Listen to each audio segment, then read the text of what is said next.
जो मनुस्मृति के द्वारा चलते हैं जो लोग, वो लोग तो दलित महिला को कुछ भी नहीं समझते। ये लोग तो यूं चुटकी भर में उनको लगता है कि ये ऐसी करने बिस्तर गर्म करने वाली महिला है बस। और खुद योगी आदित्यनाथ जी कहते थे कि अगले चौराहे पे यमराज खड़े रहेंगे। अब तो पता नहीं चल रहा है कि यमराज छुट्टियों पे चले गए हैं या जहन्नम में चले गए हैं। ये जिस देश के अंदर कहते हैं हिंदू राष्ट्र बनाएंगे, वो हिंदू राष्ट्र के अंदर जिन्होंने झंडा ले लेके घूम रहे थे ना, उनको ये पता होना चाहिए कि हिंदू राष्ट्र के अंदर दलितों का स्थान कहाँ है। जब बलात्कारियों के साथ में जनता आके खड़े हो जाएंगे तो तुम्हारी बेटियां क्या सुरक्षित होंगे?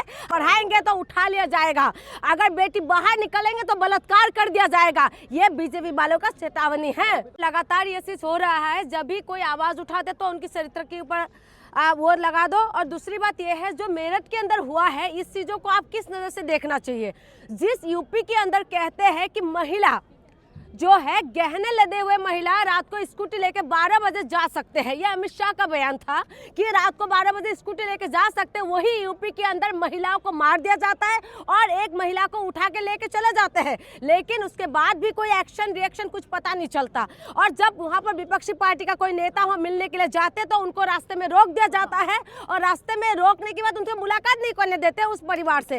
एक दलित परिवार की बेटी है क्या? इसीलिए जिस देश के अंदर कहते हैं हिंदू राष्ट्र बनाएंगे, वो हिंदू राष्ट्र के अंदर जिन्होंने झंडा ले लेके घूम रहे थे ना, उनको ये पता होना चाहिए कि हिंदू राष्ट्र के अंदर दलितों का स्थान कहाँ है। पहले तो ये बात देख ले। और दूसरी बात ये है कि महिला सुरक्षा की जो दावा ठोकते हैं ये बीजेपी वाले, इनको पता होना चाहिए कि जो महिला सुरक्षा की बात आप लोग कहते हैं, आज महिला की सुरक्षा के नाम पे आप लोग जो है सिर्फ और सिर्फ ढकोसला देते हैं। महिला सुरक्षा बिल्कुल ही नहीं है आपकी राज्य के अंदर।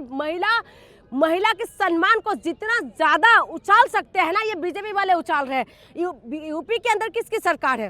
बीजेपी की सरकार है। और इन्हीं की नेता का बयान है कि इन्हें यही लोग कहते हैं कि रात को 12 बजे जा सकते हैं। और खुद योगी आदित्यनाथ जी कहते थे कि अगले चौराहे पे यमराज खड़े रहेंगे।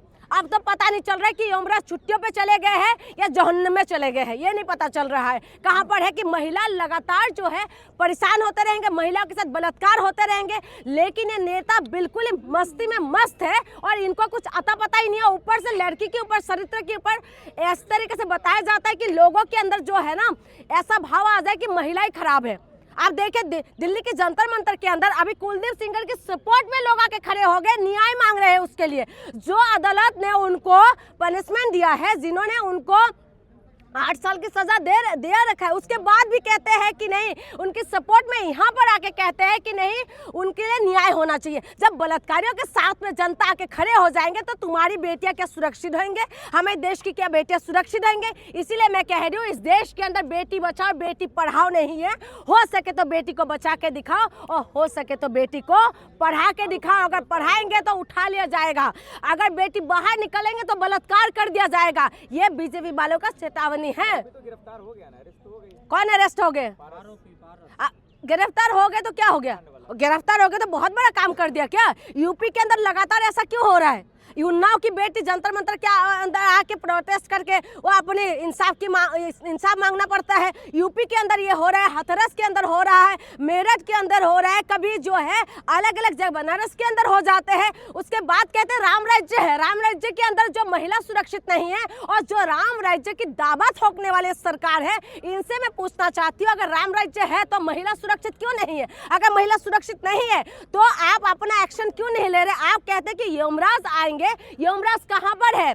कहाँ जहन्नुम में घुसे हुए हैं यमराज? हम वो जानना चाहते हैं। और दूसरी बात मैं ये पूछना चाहती हूँ, जो सरकार कहते हैं कि बेटी बचाओ बेटी पढ़ाओ, तो बेटी की सुरक्षा के नाम पे ये सब क्या चल रहा है? तो बेटी की सुरक्षा के लिए ये लोग आगे क्यों नहीं बढ़ते? और जो हिंदू संगठन वाले जितना भी है, जो इनकी जो पेट में दर्द होना शुरू हो जाते हैं जब बांग्लादेश के अंदर हिंदुओं को मारते हैं, होना चाहिए, लेकिन देश के अंदर जब बेटियों के साथ बलात्कार होते हैं, तो देश की बेटियों की इंसाफ की बात आती है तो सारे संगठन वाले कहाँ पर, कौन सी गुफा में जाके तपस्या करने लग जाते हैं, ये पता नहीं चलता। इनको अभी तक जो है ये लोग बाहर नहीं निकल रहे हैं कि अंकिता भंडारी के लिए इंसाफ मांगे, ये लोग बाहर नहीं निकल रहे हैं कि हाथरस की बेटी के लिए इंसाफ मांगे, ये बाहर नहीं निकल रहे कि मेरठ के साथ मेरठ में इतना बड़ा घटना हो गया, हिंदू बेटियों को अपहरण कर लिया गया है, लेकिन उसके बाद ये लोगों का कहीं पर भी कुछ अता पता नहीं हो रहा है। अगर किसी को हिंदू नहीं दलित बता रहा है बेटी को कि दलित बेटी, वही तो कह रही हूँ, जब हिंदू राष्ट्र की बात आएंगे तो मीडिया वाले बोलेंगे कि हिंदू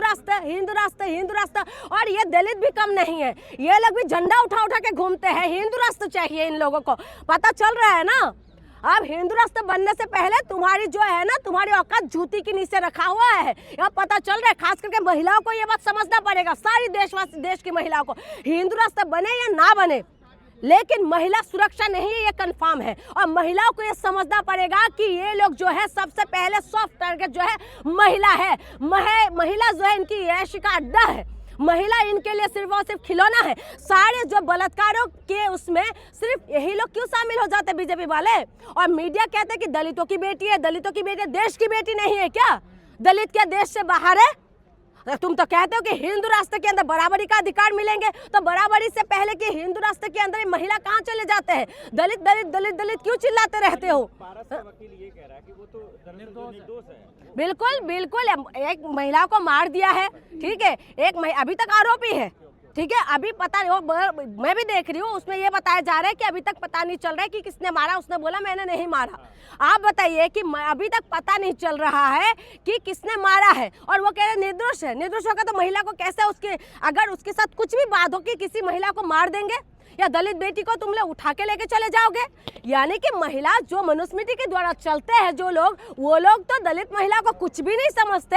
ये लोग तो यूं चुटकी भर में उनको लगता है कि ये ऐसी करने बिस्तर गर्म करने वाली महिला है, बस उसके सिवा महिला को कुछ नहीं समझते। कभी महिलाओं के साथ बलात्कार करके तुम लोग मरने के लिए मजबूर कर देते हो, फिर महिलाओं को तुम लोग वेश्या बनने के लिए मजबूर कर देते हो। कभी चले जाओ ना रेड लाइट एरिया में, पता चल जाएगा कि महिलाओं की हालत कितना खराब है, किस दुर्दशा में महिलाओं को तुम लोगों ने कर दिया है। और उसके बाद तुम कहते हो कि इस हिंदू राष्ट्र बनाएंगे, इस देश के अंदर जो है मान सम्मान की बात करते हो। यूपी की बात करते हैं कि यूपी के अंदर जो है राम राज्य आ गया है, वही यूपी के अंदर महिलाओं को रातों रात जला देते हैं, कोई बोलने वाले नहीं है। महिलाओं की प्राइवेट पार्ट में नमक डाल दिया जाता है, लेकिन कोई बोलने वाले नहीं है। आप बताइए कि क्या कुछ नहीं कर रहे महिलाओं के साथ। लगातार जो है ये सरकार दावा ठोकते हैं कि हम लोग जो है हम बेटी बचाओ बेटी पढ़ाओ, महिला सशक्त कर रहे हैं। महिलाओं के नाम पे ये लोग जो है सिर्फ ढकोसला कर रहे हैं, महिलाओं के नाम पे सिर्फ और सिर्फ ये लोग जो है सिर्फ खेल रहे हैं।